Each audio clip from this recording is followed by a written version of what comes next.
Hi, everybody. Welcome back to week 5, part 6 of our Parenting Today lecture series. And we're going to begin this conversation by talking about the work of Dr. Bandura and the Bobo the Clown experiment. Dr. Bandura was the founder of social learning theory, and he proved that most normal children, up to 88%, will become aggressive if they observe an adult being aggressive. And these aggressive behaviors are retained by many children in the long term. Up to 40%. So the Bobo doll experiment, and I encourage you, if you have some extra time, to Google that. That's the collective name of experiments that were conducted by Dr. Bandura in both the 1960s and 1970s when he studied children's behavior after watching an adult model act aggressively toward a Bobo doll. So there's different variations of the experiment, but the most notable experiment measured the children's behavior after seeing an adult get rewarded, get punished, or experience no consequences after beating up this doll, which was termed a Bobo doll. So these experiments are empirical approaches to test Bandura's social learning theory. So we remember that the social learning theory postulates that people learn through observing, imitating, and modeling others. And it also shows that people not only learn by being rewarded or punished, which is essentially the theory of behavioralism, but they also learn from watching other people, particularly adults, being rewarded or punished. So that's another term for observational learning. So this next slide right here is an actual slide here from the Bobo doll experiment. So a child watches an adult actually hit the Bobo doll with a mallet here, and then when that child is left alone in the room with that same Bobo doll and no other toys, that child actually imitates the adult behavior and has a great time sort of beating up that Bobo doll. And that was an experiment that was replicated over and over again with very similar results. This next slide here is a brain on video games here. So as we can see, the brain here on the left shows activity in teens with low media exposure. And then the slide over on the right illustrates a brain activity in a teen with high media violence exposure here. So we can see that the teen brain with low media exposure has a lot more activity in the prefrontal cortex, and the pictorial illustration here of the brain activity in teen with high media exposure tends to have more activity in the limbic or more primitive areas of the brain here. So more bad news, sexual content in media is associated with an increased sexual activity at earlier ages in children. An overrepresentation of sex rarely shows the negative consequences of sex.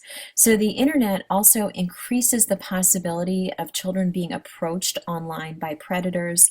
Lots of opportunities for cyberbullying as well. So this right here is Paris Hilton, I believe, on a cover of Cosmo Girl. So in terms of rules about media use, parents have more rules about media use for younger children than older children. So rules for older children are usually not enforced. So we do know that as children get older, parents as a whole tend to become more lax about rules in regard to media use. So some good news, when parents interact with children about media, these negative effects are mitigated. So when parents are actually sitting side by side, or even less formally, coming in the room, actually engaged, watching with the child as they're watching a television or movie or watching something on the computer and having a very natural kind of a dialogue about it, it can really mitigate or make less some of those negative effects of the media. Talking about parental adjustments to transitions, many parents really do not feel equipped to deal with teenagers or the tween stage of life. Research tells us that these parents need to accept that their children are no longer children and are growing up, which is something that's a lot easier said than done, right? Many of us that are parents ourselves, in particular parents of teens or tweens, can identify with this. I know I can. Physical maturity really disguises the fact that early adolescents are not psychologically mature and still need parenting. So, a fact that's not often discussed here is many parents may resent the freedom that adolescents seem to have.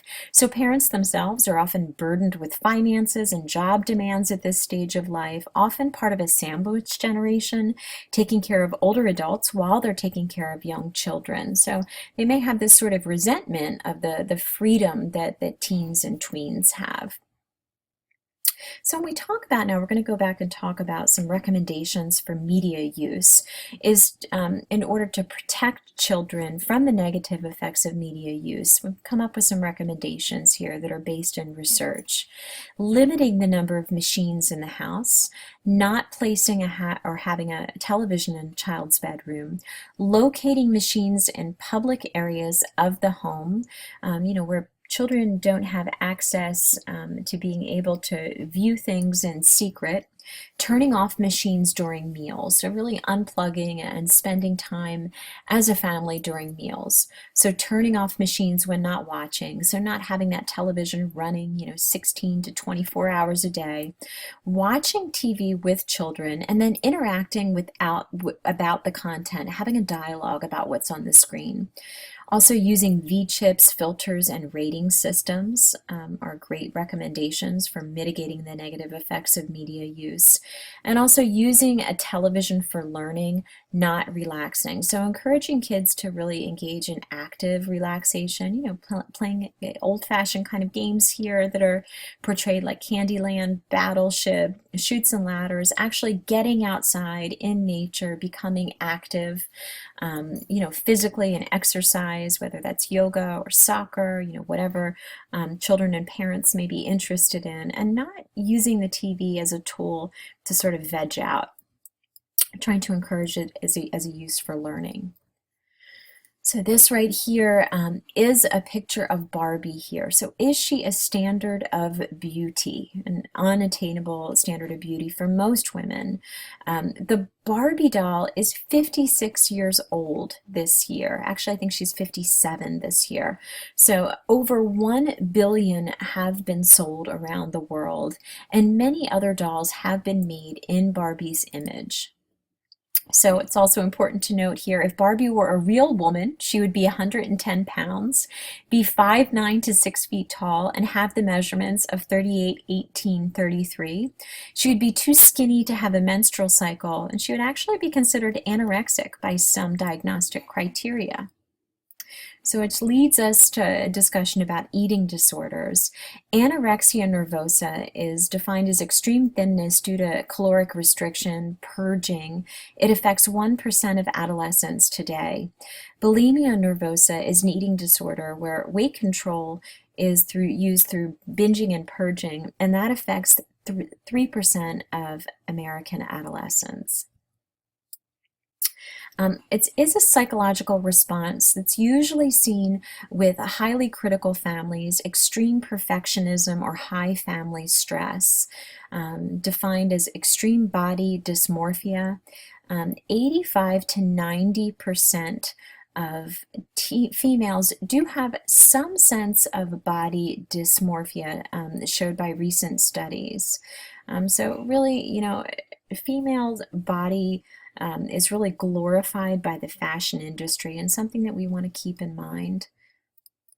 So we have here some other portrayals of anorexia nervosa, eating disorders here. In terms of prognosis of children with eating disorders, 5 to 10% of anorexics die within 10 years of contracting the disease.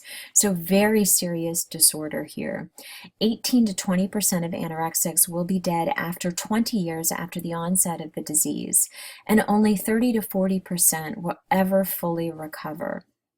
Mortality rate is 12 times higher than the death rate of all causes of death for children 15 to 24 years of age.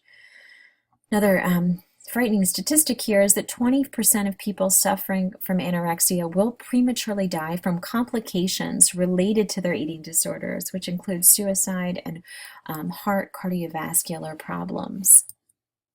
We do want to remember that eating disorders are treatable, but it does require the intervention of a licensed mental health professional and also usually a medical doctor as well. So really serious. So if that's something that you or someone that you know is struggling with, definitely important to get a licensed mental health professional involved, as well as a pediatrician and a general internist. Really is a team effort there.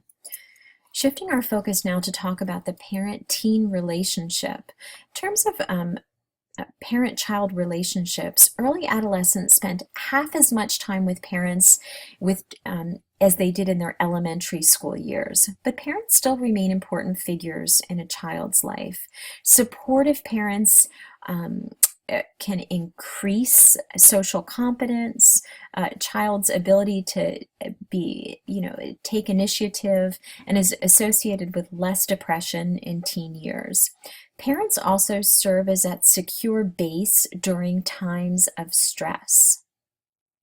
So we're going to end part 6 here in our lecture series. I look forward to seeing you when we return on part 7.